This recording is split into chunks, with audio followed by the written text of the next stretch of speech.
Saudara-saudara, saudara-saudari yang saya kasihin, senang sekali bertemu lagi di PRT malam ini. Mari kita tundukkan dan kita mulai PRT kita berdoa dulu ya. Tuhan Yesus Kristus, Allah Bapa yang Maha Kuasa, kami mengucap syukur atas penyertaan-Mu sepanjang hidup kami ya Tuhan dan minggu ini Tuhan. Terima kasih ya Tuhan, Kau jagai kami ya Tuhan, Kau beri kami kesehatan yang baik Tuhan, bisa hadir di sini ya Tuhan. Kami berdoa ya Tuhan untuk teman-teman kami yang tidak bisa hadir ya Tuhan, yang berhalangan ataupun sakit ya Tuhan, ataupun yang melihat dalam online ya Tuhan, Kau jagain, Kau berkati mereka juga Tuhan. Kau curahkan Roh Kudus kepada mereka ya Tuhan.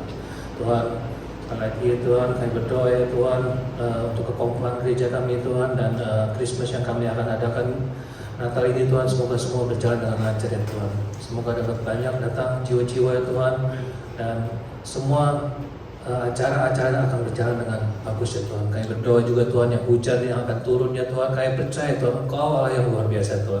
Walaupun 100%, berapa persen pun ya Tuhan, kami percaya Tuhan, Engkau lebih besar dari segalanya Tuhan. Kami percaya Tuhan, acara Natal kami akan berjalan dengan sukses ya. Terima kasih ya Tuhan. Sekali lagi ya Tuhan, kami satukan hati kami ya Tuhan. Di sini ya Tuhan, kami akan memuji Engkau Tuhan, dan buka hati kami ya Tuhan, biar kami juga mendengarkan firman Tuhan yang disampaikan oleh Pembala kami Tuhan, biar kami bisa mengaplikasikan firman itu dalam kehidupan Tuhan. Terima kasih Tuhan. Semua yang percaya berkata amin. Lagu pertama, besarkan nama Tuhan ya.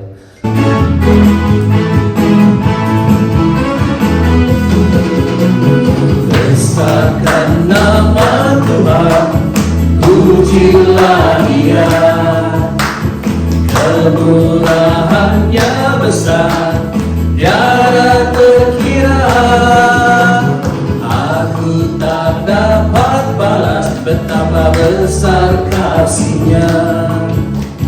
Oh, besarkanlah namanya, Tuhan yang ajaib, Tuhan yang kuasa. Jiwaku ditebus oleh-Nya.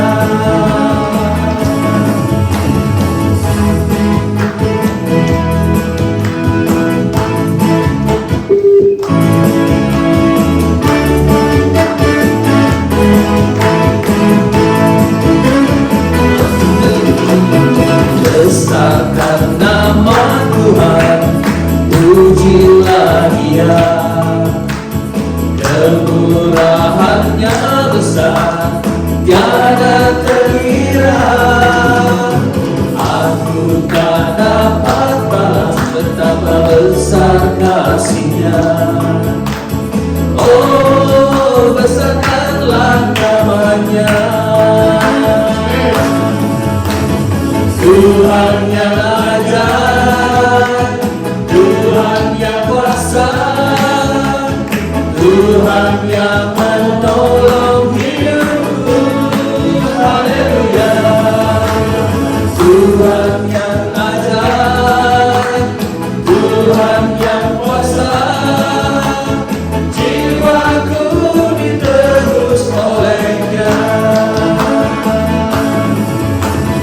Tuhan yang ajaib, Tuhan yang kuasa, Tuhan yang menolong hidupku. Haleluya. Tuhan yang ajaib, Tuhan yang kuasa, jiwaku ditebus oleh-Nya. Jiwaku ditebus oleh-Nya. Haleluya, puji Tuhan. Ucap syukur selama 25 tahun ini kami melewati 25 tahun pernikahan. Kami mengucap syukur bukan bulan ini, bukan bulan Juni yang lalu. Tapi kami mengucap syukur kami boleh dilewati baik suka dan duka dalam kehidupan keluarga kami. Kami mengucap syukur, kami hanya bisa menyanyikan sebuah lagu kiranya dapat memberi berkat bagi pendengarnya.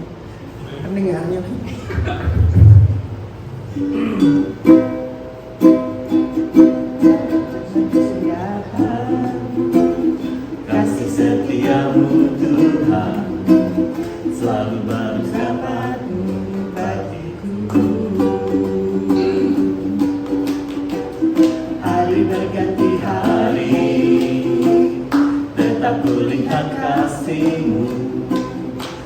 pernah berakhir di hidupku. Tuhan Yesus baik, sungguh amat baik, untuk selama-lamanya. Tuhan Yesus baik. Tiada berkesudahan kasih setiamu Tuhan, selalu baru rahmat-Mu bagiku. Hari berganti hari, tetap kulihat kasih-Mu, tak pernah berakhir di hidupku. Tuhan Yesus baik, sungguh amat baik, untuk selama-lamanya. Tuhan Yesus baik, Tuhan Yesus baik, sungguh amat baik, untuk selama-lamanya. Tuhan Yesus baik. Acapkan lagu ini untuk worship kita Tuhan. Hari ini like this song. All alone before us, and all will believe. Sing the song of ages to the Lamb. Your name is the highest, your name is the greatest, your name stands above them all thrones and dominions, all powers and position. Your name stands above all, and the angels cry, holy, all creations cry, holy, you're lifted high.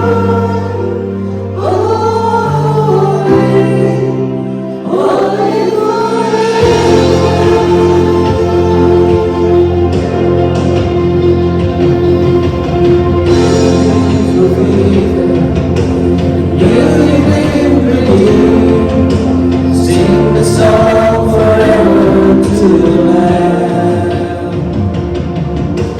If you walk in freedom, and if you bear His name, sing the song forever to the Lamb. Sing the song forever and amen. And the angels cry, holy, all creations cry, holy, you are lifted high, holy,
sorga, kami mengucap syukur dan terima kasih malam hari ini. Melalui puji-pujian, melalui kesaksian, kami diingatkan bahwa hidup itu pendek, hidup itu singkat, dan hanya oleh karena anugerah-Mu lah, kasih karunia-Mu lah Tuhan, kami ada dan kami berada, dan kami boleh bergerak, kami boleh berpikir, kami boleh menikmati hari-hari kami. Engkau baik ya Tuhan, sungguh maha baik. Walaupun banyak hal kami tidak mengerti di dunia ini, kami yakin pasti Tuhan tidak pernah salah. Itu sebabnya ya Tuhan, kuatkan iman kami melalui firman-Mu yang akan kami pelajari, khususnya menjelang Natal. Kami boleh dipersiapkan memasuki Natal dengan sikap dan perkataan perbuatan yang benar, sesuai dengan firman-Mu. Pakai hamba-Mu yang lemah, hina, dan terbatas ini Tuhan. Jadikan dia saluran berkat buat kami. Dan siapkan hati pikiran kami boleh diisi dengan firman-Mu yang menjadi makanan rohani bagi kami. Dalam nama Tuhan Yesus kami berdoa dan mohon berkat Tuhan. Amin. Baik, saudara, hari ini kita akan pikirkan sebuah tema, yaitu apa plus minusnya Natal. Ya, pernah nggak saudara pikir bahwa Natal itu ada plusnya dan minusnya? Ada positifnya, ada negatifnya. Nah, sebelum kita masuk firman Tuhan, kita ingin diskusi dulu beberapa pertanyaan. Pernahkah saudara menyaksikan drama Natal?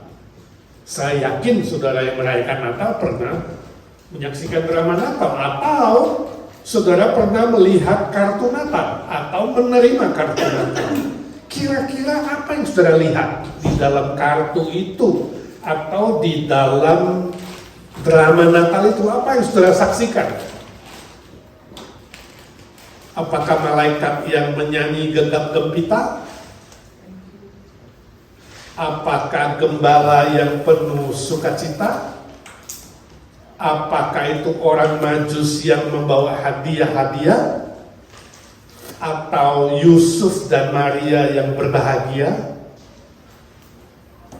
Atau ternak-ternak dalam kandang ikut bersukacita?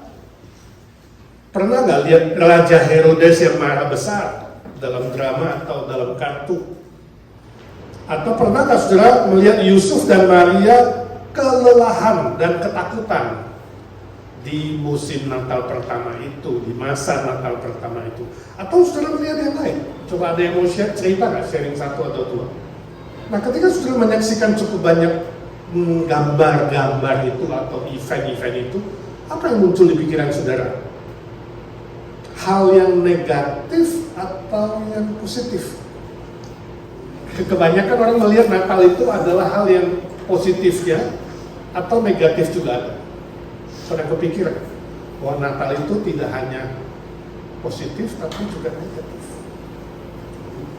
Nah, ini ada hubungan dengan nomor 2. Benarkah bahwa kelahiran Kristus di Natal itu selalu membawa kedamaian, ketenangan, kelancaran, dan kebahagiaan? Kelahiran Yesus di Natal ini membawa sesuatu yang tidak baik. Mungkin sebaliknya, bukan kedamaian tapi peperangan. Bukan ketenangan tapi kekacauan. Bukan kelancaran tapi ternyata bencana. Bukan kebahagiaan tapi ternyata penderitaan. Mungkin nggak? Bisa nggak terjadi? Jadi sebenarnya kelahiran Kristus di bumi ini tidak semua positif, ada yang negatif, ada yang tidak baik. Nah, kalau kita melihat fakta hari ini di bumi ini, dengan adanya Natal pertama sampai hari ini perayaan Natal, bagi seluruh dunia ini lebih positif atau lebih negatif?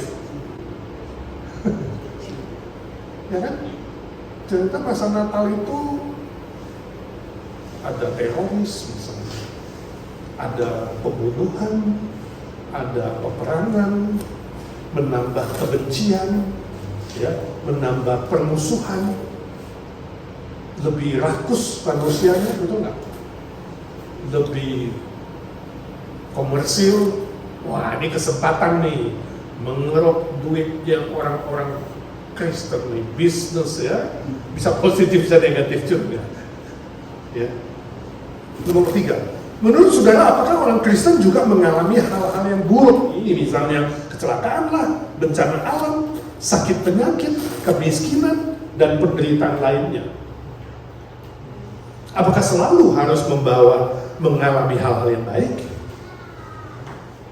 Ya, orang Kristen, orang percaya sungguh-sungguh, yang menerima Kristus di hari Natal menjadi orang Kristen, ternyata juga bisa mengalami hal yang buruk di bumi ini. Ya, mengalami penderitaan, kemiskinan. Nah, kenapa demikian? Kenapa demikian? Kalau gitu apa faedahnya dengan adanya Natal, kelahiran Yesus, kita diminta percaya kepada Dia, tapi tetap ada kemungkinan mendapat hal yang buruk di bumi ini. What's the point? Orang bisa bertanya, betul nggak? Apa manfaatnya Natal bagi saya? Ada gunanya nggak Natal itu bagi saya? Natal pertama, Natal Kristus, kelahiran Kristus itu. Mungkin orang-orang kan bertanya kepada saudara, ya, apa poinnya? Kalau bilang Natal itu bagus, Natal itu baik, kabar baik, tapi ternyata lihat aja orang-orang yang sudah menerima Natal Kristus, kelahiran Kristus, ternyata juga mengalami hal yang buruk.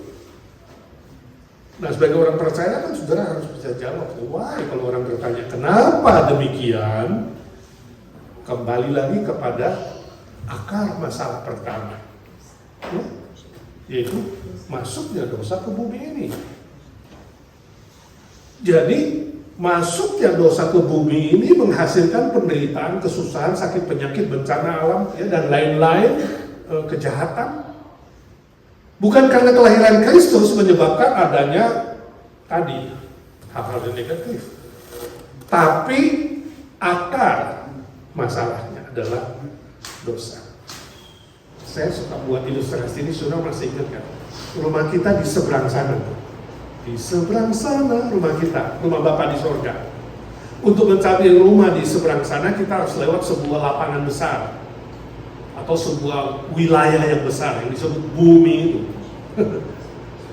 Nah, katakanlah lapangan bola yang besar itu, rumah Bapak di situ, pulang sekolah harus lewat ini. Tapi ingat, lapangan besar ini sudah ada apa? Ada bencana, ada orang jahat, ada lumpur, ada paku, ada pencoleng, ada macam-macam yang disebabkan oleh dosa tadi merusak ini lapangan sepak bola bapakmu itu, milik bapakmu. Kamu harus pulang sekolah, tapi ini sudah ada begitu banyak yang negatif nih. Kamu bisa kena hujan, kamu bisa kena paku, bisa kena segala macam, tapi rumahnya di sana. Nggak ada jalan lain, harus lewat ini nih, lapangan ini. Ya, jadi kamu harus cerdik seperti ular, tulus seperti merpati, supaya jangan kena terlalu banyak, tapi pasti bisa kena juga, betul? Ada terbatu, ada paku, ada bencana alam, ada tiba-tiba angin. Jadi begitu sesuatu yang negatif terjadi, kamu harus berpikir, ini karena saya bodoh gak? Karena saya salah ya? Atau ini karena kesalahan orang lain?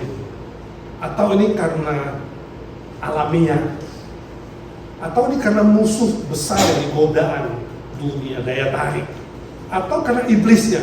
Jadi ada ketua gengnya yang menguasai lapangan ini. Jadi kita nggak boleh judge seseorang. Ini majelis nih, tabrakan nih. Wah, nggak boleh langsung kesimpulan. Majelis ini dosanya terlalu besar. Ya itu namanya judgmental. Ya kan? Jadi bisa saja kesalahan orang lain. Misalnya itu tadi, truknya jatuh, batu kena. Jadi bukan dosanya si Shirley, tapi apa? Supirnya. Jadi bisa kesalahan orang lain. Bisa kesalahan iblis, bisa karena iblis jealous seperti kepada Ayub. Banyak alasan. Tapi Tuhan tidak menjamin bahwa kamu pasti gak kena. Enggak. Karena ini memang sudah terlalu kotor di lapangan ini. Terlalu luas dan kotor dan gak ada jalan lain, harus lewat. Jadi kira-kira logiknya begitu, ilustrasinya kira-kira begitu. Jadi kadang sampai di rumah Bapak itu, ya udah kaki berdarah, baju kotor, tapi sampai sana Bapakmu bilang, buang semua pakaianmu, ganti yang baru, kasih cincin, kasih sepatu baru, semua yang kekal, semua yang bercahaya. Mengerti gak? Kita seperti itu. Makanya badan ini dicopot nanti, dari tanah kembali ke tanah. Tapi poinnya adalah, kenapa orang percaya masih bisa mengalami? Karena bumi ini sudah tercemar oleh dosa karena iblis. Jarang-jarang kita mendudukkan iblis di kursi, kita omel-omelin dia. Kalau ada bencana, seringkali yang kita omelin siapa? Tuhan, mana Tuhan? Kamu di mana? Kamu nggak tolong saya. Aku kan sudah doa. Tuhan sudah lupa ya sama saya. Kan saya sudah ke gereja, sudah melayani, sudah isi. Salah tanyanya. Harusnya iblis kurang ajar lu ya. Gara-gara gua melayani Tuhan lu jealous ya. Jadi omel-omelin iblis lah sesekali ya. Oke, kira-kira nomor 3 jawab. Nah sekarang kita melihat, walaupun bumi ini sudah berdosa dan Yesus datang, gak semua plus.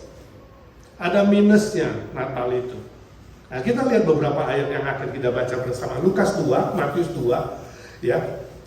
Lukas 2 ayat 6 dan 7. Mari kita baca bersama-sama di teks saudara. Lukas 2 ayat 6 dan 7 kita baca firman Tuhan. Lukas 2 ayat 6 sampai 7, 1, 2, 3. Ketika mereka di situ, tibalah waktunya bagi Maria untuk bersalin. Dan dia melahirkan seorang anak laki-laki. Anaknya yang sulung, lalu dibungkusnya dengan lampin dan dibaringkannya di dalam palungan, karena tidak ada tempat bagi mereka di rumah penginapan.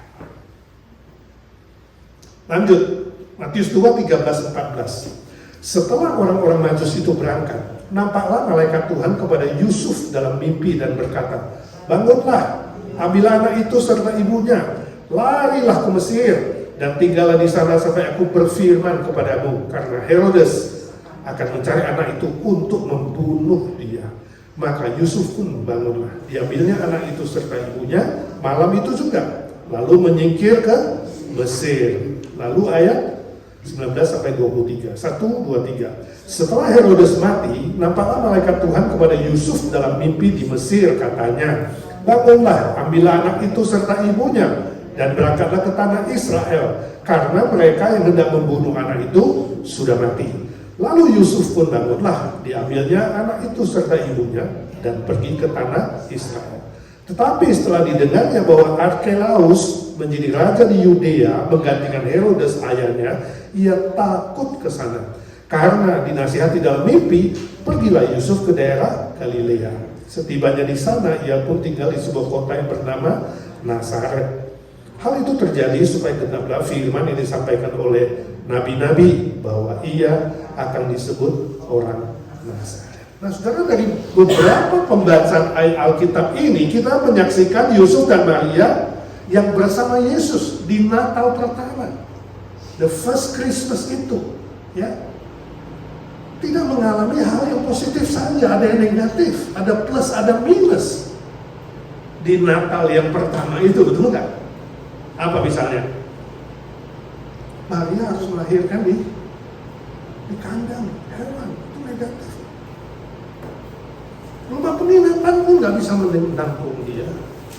Penderitaan, susah.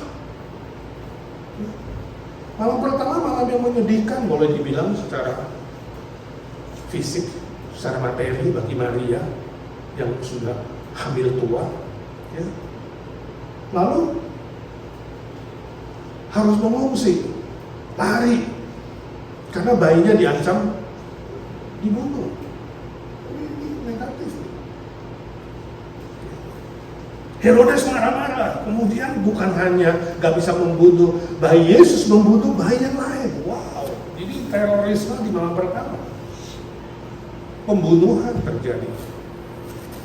Lalu dibilang juga Yusuf takut, disuruh kembali ke Israel, walaupun Herodes sudah mati, dia takut, makanya dia lari kemana? Nazaret.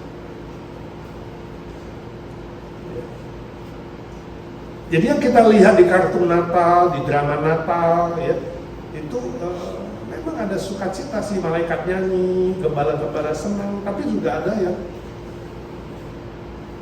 negatif bersama Yesus. Nah, ini kita harus berani mengatakan Natal tidak selalu membawa hal yang positif. Kapan Mungkin nggak semua orang, ini ngawur ini Bu. Tapi ini buktinya. Ya, kita belajar. Natal bersama Yesus ternyata tidak bebas dari penderitaan. Jadi kalau bilang Natal pasti membebaskan penderitaan, siapa bilang? Belum tentu. Ya, nggak bebas dari penderitaan. Yesus sendiri mengalami, Yusuf sendiri mengalami, Maria sendiri mengalami. Kenapa? Karena iblis dan dunia membenci orang Kristen, membenci Kristus. Makanya Yesus mengatakan mereka membenci kamu karena mereka lebih dulu membenci saya.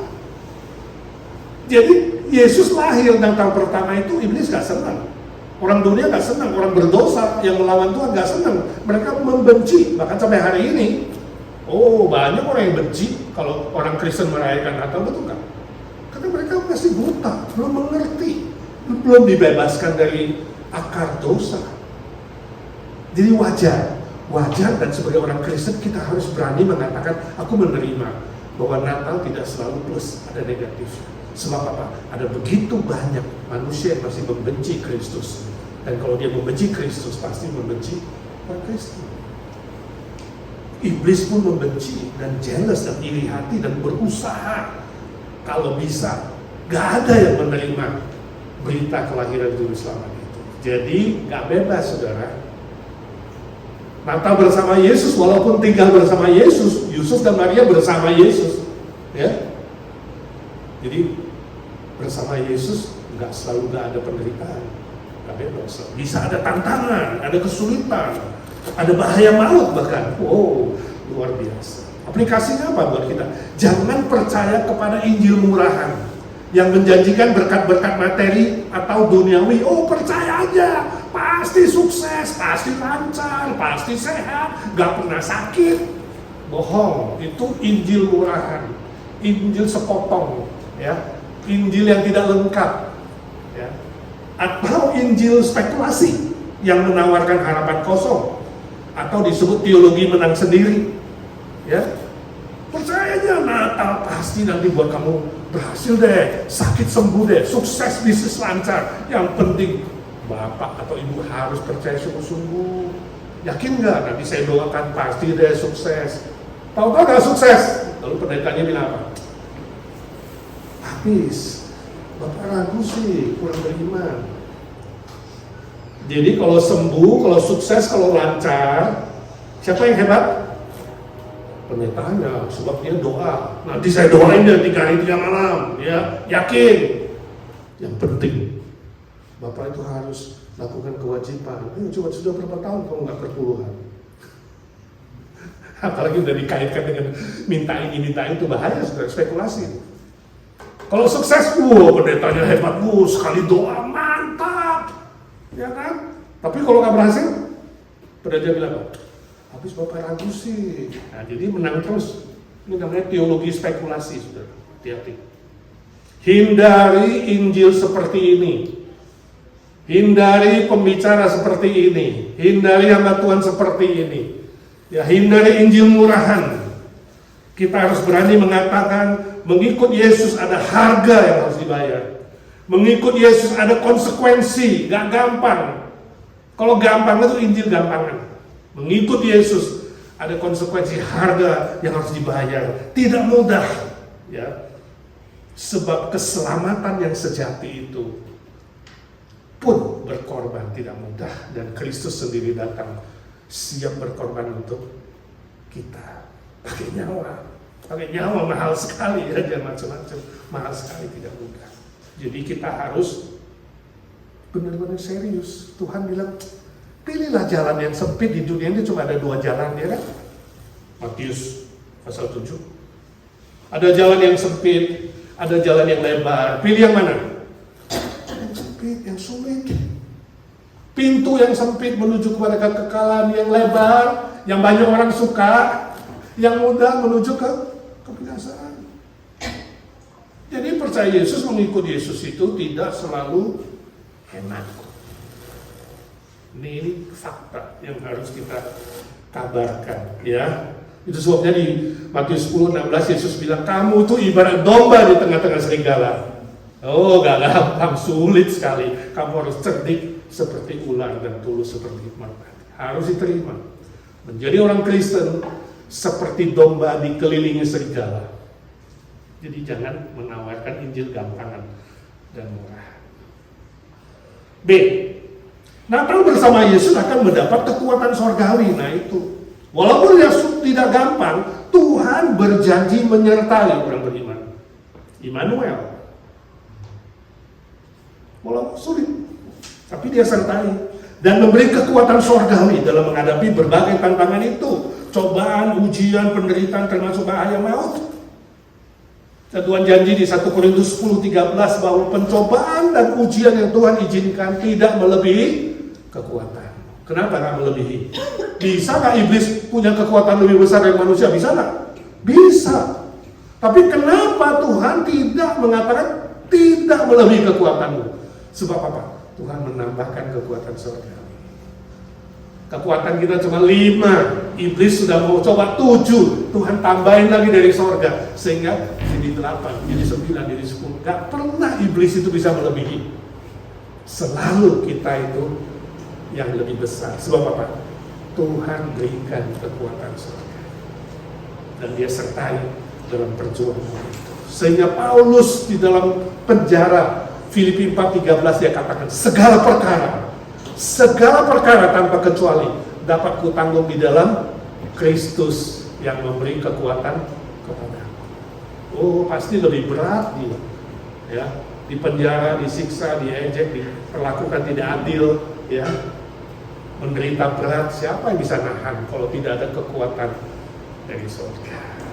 Jadi setelah menerima fakta bahwa Natal tidak selalu plus tapi negatif, tapi kita juga harus bersyukur dan beriman bahwa di tengah-tengah adanya banyak negatif itu, dari atas turun kekuatan surga, ya, sehingga kita bisa menanggungnya, bisa menghadapinya. Aplikasi di dunia ini ada banyak hal yang tidak bisa kita mengerti, melampaui pikiran kita yang terbatas. Tapi ingatlah, Allah tidak pernah berbuat salah dan gak pernah berbuat jahat. Sebab itu pegang janji firman Tuhan, ya. Maka saudara dapat bertanggung semua perkara yang terjadi, besar, kecil, susah, senang, sulit, bahkan ada bahaya maut pun. Saudara kuat sebab dikuatkan, saudara mampu sebab dimampukan untuk menanggung dan menghadapinya. C. Natal bersama Yesus menghasilkan keselamatan, kemenangan, dan hidup kekal. Itu intinya. Sebab tujuan utama Kristus datang di Natal itu adalah menyelesaikan akar dosa. Bukan menyelesaikan bencana alam, sakit, penyakit, ataupun orang jahat dan iblis. Belum saatnya semua itu diselesaikan sampai dia datang kedua kali. Tapi intisari tujuan pertama datang menyelesaikan akar dosa dulu, sehingga membawa keselamatan, membawa kemenangan dalam hidup, dan membawa jaminan hidup kekal, pasti, garansi, ya. Itu tujuan dia datang di hari Natal. Yusuf dan Maria menyaksikan kemenangan Kristus melalui salib dan kebangkitannya. Mereka punya iman, itu belum terjadi loh, ya kan? Waktu Yesus lahir belum ada salib, belum ada kebangkitan, tapi Yusuf dan Maria sudah percaya. Jadi orang-orang yang sebelum itu sudah percaya. Itu iman yang ke depan. Kita punya iman yang melihat ke belakang. Sebenarnya kan lebih gampang mana? Lebih gampang kita, bukan? Karena sudah terjadi. Mereka melihat yang belum terjadi, tapi beriman. Yusuf dan Maria beriman, itu sebabnya mereka bertahan. Walaupun harus fungsi, dikejar-kejar Herodes, hidup susah, hidup miskin, dihina, ya kan? Diperlakukan tidak baik, bertahan. Sebab mereka punya future faith, iman yang ke depan, yaitu apa? Kristus akan mati dan bangkit. Kita melihat dan mengalaminya, sebab sejarah itu mencatat berkesinambungan sudah lebih 2000 tahun. Harusnya iman kita lebih kuat, sebab kita iman yang ke belakang. Future faith kita apa? Yesus datang kedua kali, menghabisi iblis, menghabisi maut, menghabisi semua antek-anteknya. Itu future faith kita.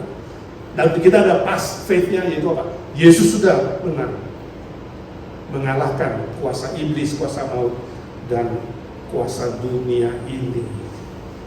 Ya, Nah itu harusnya menjadi fondasi. Salib dan kebangkitan Kristus, kemenangan Kristus, itu menjadi fondasi iman kita. Sehingga gak bisa goyah apapun yang terjadi. Walaupun banyak hal yang tidak kita mengerti, gak goyah. Kenapa? Karena ini dua terlalu kuat di fondasinya. Ibarat bangun rumah tinggi 100 tingkat, fondasinya sangat-sangat kuat. Angin, badai, topan, hujan gak mempan. Sebab kita bangun rumah kita di atas batu karang, bukan di atas pasir. Dan batu karang itu adalah Kristus yang mati dan bangkit. Nah itu kebangkitan Kristus menjamin hidup kekal, garansi. Cuma ngomong tok, garansi. Ya, kemenangan Dia terhadap kuasa iblis, maut dan dunia memberi kita garansi kemenangan. Kalau you mau jalan sama saya, ada kesulitan, yes, tapi pasti menang. Nah itu pegangan kita. Ya, memasuki Natal dan menjalani hidup ini, ya, kita pun akan menang sebab Kristus sudah menggedapkan. Aplikasinya, kemenangan Kristus atas kuasa dosa, kuasa maut dan kuasa iblis adalah fondasi iman kita untuk menerima keselamatan, damai sejahtera dan garansi hidup kekal. Itu loh yang melampaui semua penderitaan dan kesusahan di dunia ini. Dan dalam perjalanan di dunia ini, Kristus juga memberi kita garansi kemenangan dalam pergumulan seberat apapun. Jadi kita tidak bisa memuji Tuhan. Walaupun Natal ada plus dan minus, kita tetap memuji Tuhan. Kita tetap mengatakan Allah itu baik, seperti kesaksian Yesus tadi dan Melki. 25 tahun berjalan dengan berbagai macam lika-liku, tetap katakan Tuhan itu baik apapun yang terjadi. Roma 8 ayat ke-37, Kristus mengatakan kamu itu lebih dari pemenang. Bukan hanya jaminan pemenang, lebih dari pemenang, yaitu apa? Owner, pemilik kerajaan sorga. Lebih dari pemenang. Itu garansinya. 1 Korintus 15:57, karena Kristus sudah menang, maka kita pun diberi kemenangan. 58, setialah dalam mengikut Tuhan dan dalam pekerjaannya, sebab upahmu tidak sia-sia. Amin. Saya harap kita memasuki Natal dengan sikap sedemikian, dengan prinsip yang sedemikian, dengan perkataan dan perbuatan yang sedemikian. Jangan cepat putus asa walaupun mendengar nada-nada negatif, katakan walaupun ada minusnya dan plusnya Natal itu, aku tetap yakin Tuhan tidak salah. Dan apa yang dilakukan Kristus jauh-jauh lebih besar daripada yang minus. Ya, amin. Puji Tuhan. Mari kita doa. Ya, tanya dulu. Saya yakin kedatangan Yesus, kelahiran Yesus di dunia, saya yakin cara Allah Bapa. Betul, pasti. Pertanyaannya agak menyimpang sedikit. Ya. Kalau penyaliban Yesus Kristus rencana siapa Pak itu? Ini dari dulu saya mau tanya, lupa terus. Ya, rencana Bapa, Allah Bapa, rencana iblis. Ini rame. Rencana Bapa dong. Di mana ditulis? Di mana ditulis? Getsemani. Yesus bilang apa? Bapa kalau boleh aku tidak minum cawan itu. Which is kematian, right? Cawan pahit ini. Tapi bukan kehendakku, tapi kehendakmu. Jadi kehendak siapa? Yesus mati. Kehendak Bapa. Apakah dengan cara disalibnya itu juga kehendak Bapa atau iblis itu? Ya. Salib itu terus Bapa memutar balik itu. Bapa. Bapa. Bapak punya rencana keselamatan itu, Yesus harus mati disalibkan. Tapi bukan Bapak yang mati loh ya. Jadi kita tolong jangan saudara bercampur aduk soal Tritunggal punya 3 pribadi ya. Kristus adalah pribadi kedua, Bapak pribadi satu. Ya. Jadi sebelum ada penciptaan, saya yakin ketiganya sudah diskusi di Bapa, Kristus dan Roh Kudus ini, ya kan? Ini di bahasa saya, bahasa manusia. Siapa yang mau turun selamatkan manusia kalau manusia ini memberontak? Ya? Mungkin ada diskusi juga, nanti saya ketemu Yesus mau tanya. Apa sebelumnya ada diskusi? Kita ciptakan manusia itu bertiga, kan dikatakan bertiga ciptaan manusia di Kejadian. Mari kita menciptakan manusia sesuai gambar dan rupa kita. Ini juga hasil diskusi atau memang gimana, ya kan? Kenapa nggak ciptakan robot aja? Lebih gampang, ya kan? Pasti Tuhan lebih pintar dari AI. Tapi Tuhan pasti maha bijaksana. Oh, kalau kita bikin robot, pasti manusia nggak terima. Dia tetap mau kehendak punya free will, betul nggak? Jadi Tuhan putuskan, oke lah, buat mereka seperti gambar kita, punya karakter mirip kita, fotokopinya ada free will-nya. Nah itu makanya manusia jatuh karena free will yang salah. Tapi Tuhan ingin mengembalikan itu, manusia nanti mengasihi Tuhan juga dengan free will, bukan dipaksa. Dengan kerelaan mengasihi, itu kasih yang sesungguhnya. Tapi siapa yang akan menebus mereka? Diskusi. Lalu Yesus bilang, pribadi kedua bilang, akulah yang turun. Aku rela turun derajat sedikit dari kalian berdua, Bapa dan Roh Kudus. Maka muncul firman di Filipi pasal 2, Yesus mengosongkan diri. Dia rela tidak tahu kapan datang kedua kali untuk menghakimi ketika dia masih pakai darah dan daging. Dia rela 33,5 tahun di bumi ini menanggalkan statusnya sehingga dia lebih kecil sedikit dari malaikat. Bayangkan, dia pencipta tapi dia mengecilkan dirinya lebih rendah dari malaikat. Itu sebabnya dia bergumul di Getsemani. Kalau boleh aku gak minum, itu terlalu sakit. Dia mengalami seperti manusia 100%. Yang bisa mati, dikhianati, dimusuhin, diludahin, dicambuk segala macam, itu dia udah membayangkan itu. Siapa yang mau mati muda, gak salah, menderita berat dan mati terkutuk lagi. Tapi dia bilang, bukan kehendakku, tapi kehendakmu. Tapi kehendak dia sebenarnya kehendak bertiga. Kehendak bertiga, walaupun tiga pribadi berbeda, tapi naturnya sama. Sehingga nanti sampai di sorga kita, apakah cuma Bapak yang quote-unquote maksa-maksa you turun? Yesus bilang, no, kita adalah satu. Tritunggal. Walaupun dia dalam doanya, dalam dagingnya bilang kehendak Bapa, tapi sebenarnya kehendak dia juga. Dalam kekekalan, kehendak dia juga. Sebab Kristus dan Bapa satu natur. Esa. Di situ loh misterinya Tritunggal yang kita tidak bisa mengerti dengan otak yang terbatas. Kita hanya mengatakan, ya, kehendak Bapa juga kehendak Yesus. Kehendak Yesus juga kehendak Roh Kudus. Sebab ketiga-tiganya, walaupun pribadinya berbeda, tapi nature-nya, naturnya, intinya sama. Jadi Bapa kan lebih besar dari Kristus, Kristus kan lebih besar dari Roh Kudus. Ketiganya setara. That's Trinity. Kita cuma boleh mengerti sampai situ. Tiga pribadi yang berbeda, tapi satu nature yang sama. Gak ada siapa yang dominasi siapa.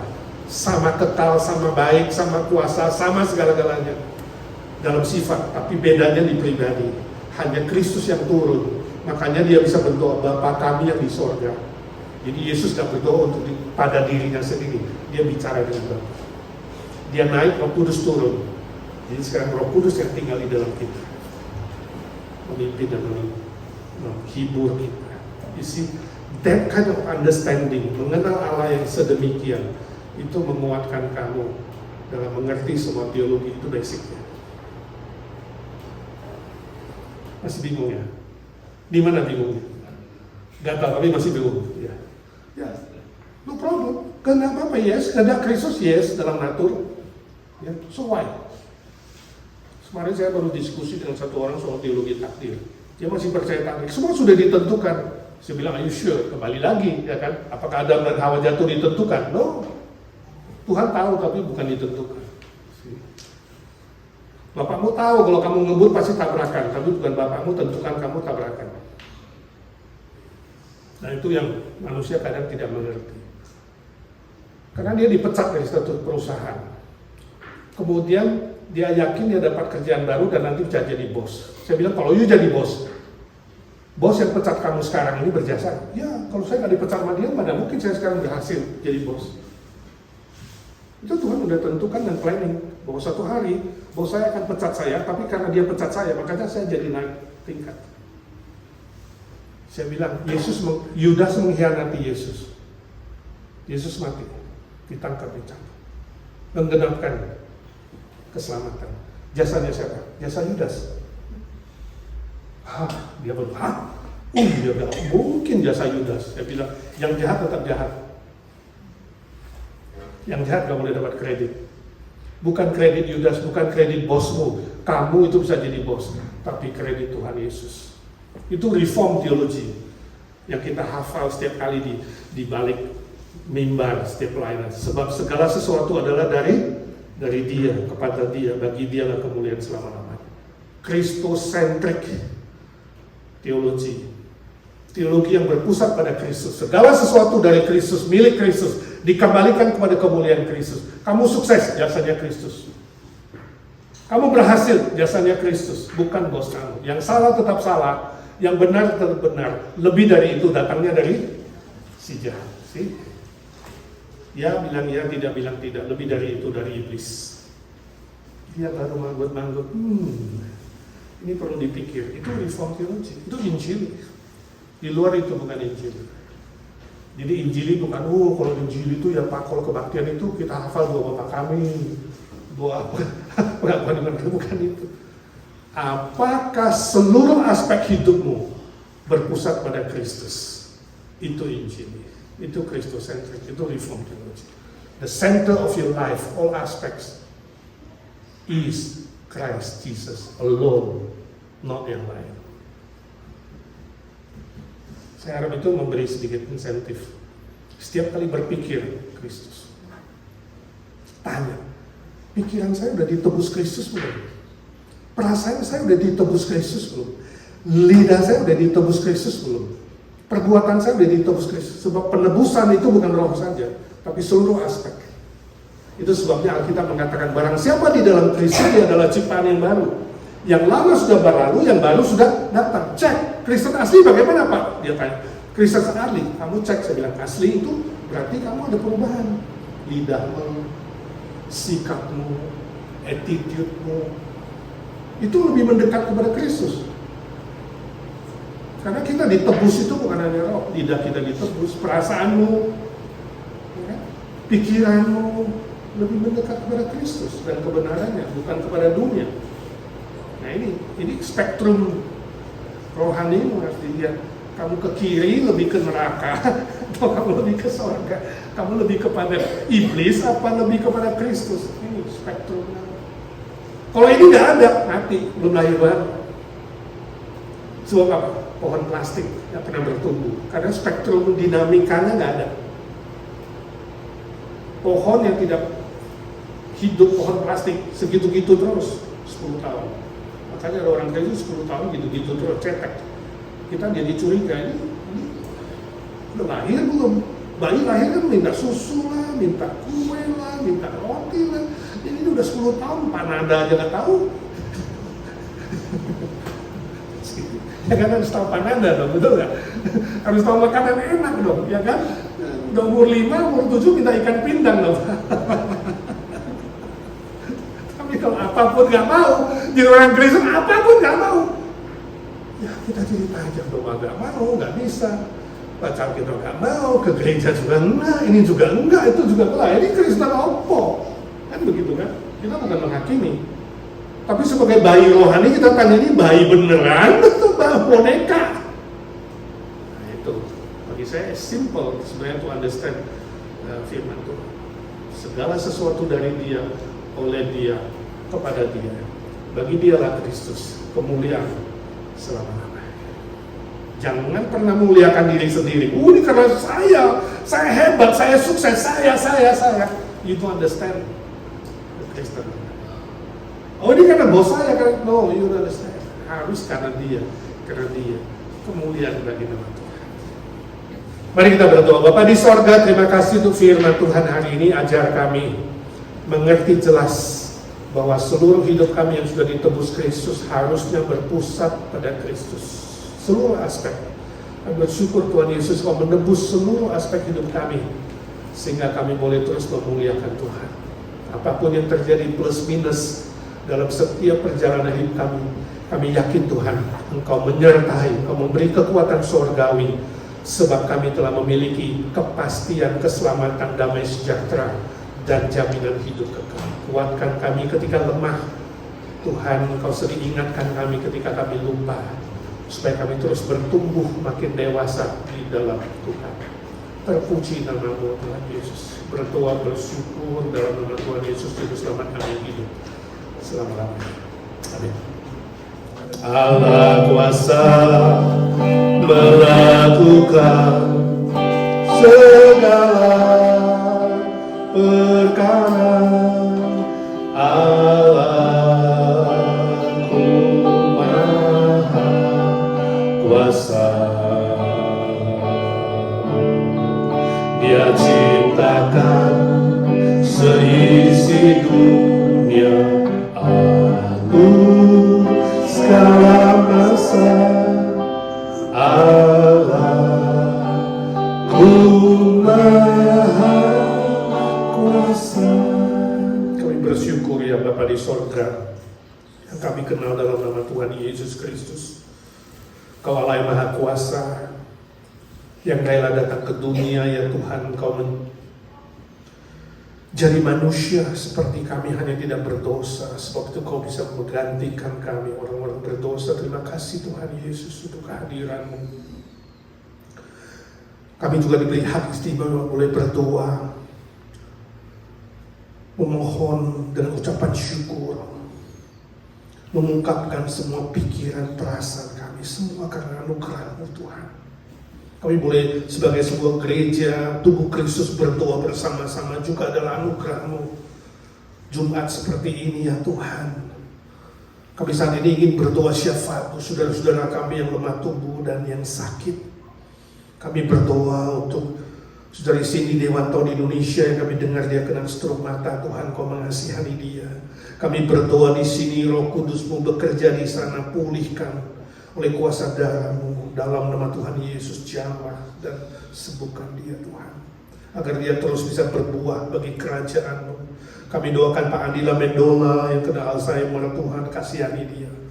Tuhan Kau yang sanggup melakukan mujizat, dalam nama Tuhan Yesus kami berdoa Kau tumpahkan tangan-Mu ya Tuhan. Curahkan belas kasihan-Mu. Juga kami doakan untuk saudara-saudara kami yang dalam pemulihan satu persatu. Tuhan Kau sertai Anton Warau dalam proses kimo, Ibu Evita Marindang dalam proses kimo yang hampir selesai. Tuhan curahkan belas kasihan-Mu dan pulihkan oleh kuasa darah-Mu. Ci Sylvia Sow, kami bersyukur dia dirawat di panti rehab dan makin hari makin membaik. Tuhan Kau memulai pekerjaan baik. Tuhan berjanji meneruskan dan menggenapinya. Dan bersyukur untuk Pak Harili juga dalam pemulihan, biar dia cepat sembuh secara sempurna oleh kuasa darah-Mu dan bilur-bilur-Mu. Juga Pak Indra, kami bersyukur dia banyak kemajuan. Kami minta dengan sehati dalam nama Tuhan Yesus, Tuhan jamah dan tumpahkan tangan-Mu, curahkan mujizat-Mu bagi dia, agar dia terus boleh menjadi alat-Mu yang bersaksi untuk kebesaran-Mu. Terima kasih Tuhan, terima kasih. Kami doa Bu Nina, persiapan operasi lutut pada 29 Desember yang akan datang. Tuhan siapkan dia fisik, mental, rohani, dan semua yang dibutuhkan. Tuhan tahu, Tuhan cukupkan dengan kekayaan kemuliaan-Mu.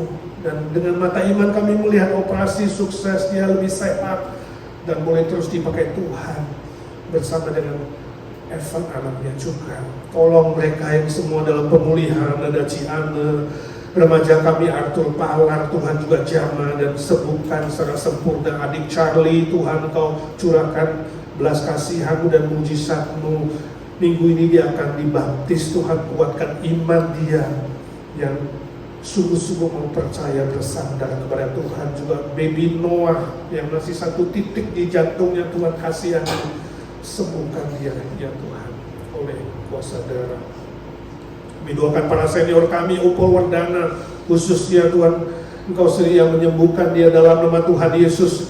Tuhan kuatkan dia, tambahkan dia semangat, sukacita, hikmat sorgawi, bisa memimpin Evergreen dengan baik. Juga semua senior kami satu persatu, Tante Lucy, Tante Isha, Tante Aiwati, Tante Sumi, Tante Nelly, Ci Irene, Ci Rostin, Cieti, Om Budi Pualamsa, dan senior-senior lainnya, ya Tuhan, kuatkan mereka, hiburkan mereka, jadikan mereka ya Tuhan prajurit-prajurit doa yang masih terus melayani Tuhan di bumi ini. Kami doakan anak, mantu, cucu, supaya mereka tahu berbakti, hormat orang tua, dan memelihara orang tua dengan baik dan penuh cinta kasih. Khususnya yang akan kunjungan ke Amerika, anak cucunya Pak Indra, Tuhan sertai, Tuhan memberkati pertemuan, persekutuan di Natal ini, juga senior-senior lainnya. Tuhan, Kau sedia tambahkan sukacita dan kebahagiaan. Kami doakan pelayanan IGNC ya Tuhan. Minggu ini ada baptisan, kemudian ada Christmas Carol besok, ada KKR Natal 24, dan ibadah gabungan 25. Tuhan kasihani, kami dengar ramalan cuaca akan hujan, tapi kami percaya Tuhan Kau sanggup mengubahnya. Kami minta dengan sehati saat ini dalam nama Tuhan Yesus, Tuhan geser awan hujan itu ke tempat lain. Kalau boleh ya Tuhan, geser ke laut sehingga tidak mengganggu perayaan Natal di tanggal 24-25 hari yang spesial itu. Tuhan, curahkan mujizat-Mu agar nama-Mu ditinggikan, dipuji dan dimuliakan. Berkati panitia Natal juga kompak sehati menjalankan tugas pelayanan sebaik-baiknya. Kami doakan ada jiwa-jiwa baru yang hadir, sebab satu jiwa lebih berharga dari seluruh bola dunia. Malaikat di sorga akan bersorak-sorai kalau ada jiwa-jiwa yang kembali kepada Tuhan. Terima kasih Tuhan, terima kasih. Kami doakan Senin pelayanan panti asuhan di Tijuana, juga ONU. Tuhan Kau juga memberkati supaya anak-anak pun mengalami sukacita Natal. Bukan saja menerima kado, tapi menerima kado istimewa Tuhan Yesus. Juga anak-anak panti di Indonesia, di Kalimantan, di Medan, Sumatera Utara dan sekitarnya, dan juga di Jawa. Tuhan Kau memberkati semua acara dan semua program Natal ya Tuhan, khususnya bagi mereka yang belum mengenal Tuhan. Kami doakan Indonesia, negara kami Tuhan, korban banjir bandang. Tuhan beri penghiburan di Aceh, di Sumatera, di daerah-daerah miskin lainnya. Tuhan berilah mereka kesejahteraan, khususnya pemerintah lebih tanggap melayani dengan moral dan tanggung jawab yang lebih benar, lebih serius, memikirkan kesejahteraan rakyat.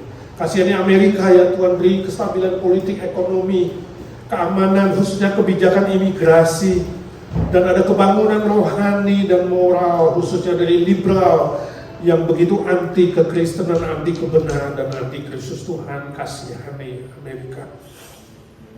Berkati kawan-kawan yang juga bergumul soal pekerjaan, soal keuangan, soal relasi, soal status. Tuhan, Engkau sedia membuka jalan supaya sungguh-sungguh boleh lebih beriman dan lebih fokus kepada Kristus. Yakin Tuhan pasti buka jalan. Ampuni kami kalau seringkali kami fokus kepada masalah, fokus kepada manusia, fokus kepada harta benda. Tuhan ampuni kami, ajar kami diubah lebih fokus kepada Tuhan, sehingga Tuhan gantikan kekhawatiran, ketakutan dengan damai, dengan sukacita. Buka jalan ya Tuhan, buka jalan yang baru. Ku tahu Tuhan pasti buka jalan. Ku tahu Tuhan pasti buka jalan. Dalam doaku pandang, dalam doa, malam gelap jadilah terang, malam gelap jadilah terang. Ku tahu Tuhan pasti buka jalan. Ya Tuhan, kami juga berdoa untuk perayaan Natal di mana-mana di seluruh dunia ini ya Tuhan. Kau memberkati semua perayaan, boleh fokus kepada Kristus, sebab Natal tanpa Kristus tiada artinya. Tuhan kasihani mereka di negara-negara yang sulit, yang dikejar-kejar, dianiaya, dan juga menghadapi berbagai macam penderitaan, yang anti kekristenan, yang anti Kristus. Ya Tuhan, tambahkan mereka bijaksana, cerdik seperti ular, tulus seperti merpati. Di tengah-tengah tantangan, kesulitan, dan ancaman, ya Tuhan, kami tahu pasti Kau menyertai. Kau memberi kekuatan sorgawi dan memberi kemenangan. Sebab kami, orang-orang yang sudah Tuhan tebus, lebih dari pemenang. Kuatkan saudara-saudara kami di tempat-tempat yang sulit ya Tuhan. Hiburkan mereka, berkati satu persatu. Terpuji nama-Mu. Kau sudah dengar doa kami. Sebab kami minta di dalam satu nama Tuhan Yesus Kristus, Juru Selamat kami, satu-satunya pengantara kami kepada Bapa, satu-satunya Juru Selamat yang sejati, Tuhan segala Tuhan, Allah segala Allah, Raja segala Raja, Gembala kami yang baik, yang hidup selama-lamanya. Amin. Bapak terima kasih. Bapa terima kasih. Bapa terima kasih. Bapa di dalam surga, ku beri terima kasih.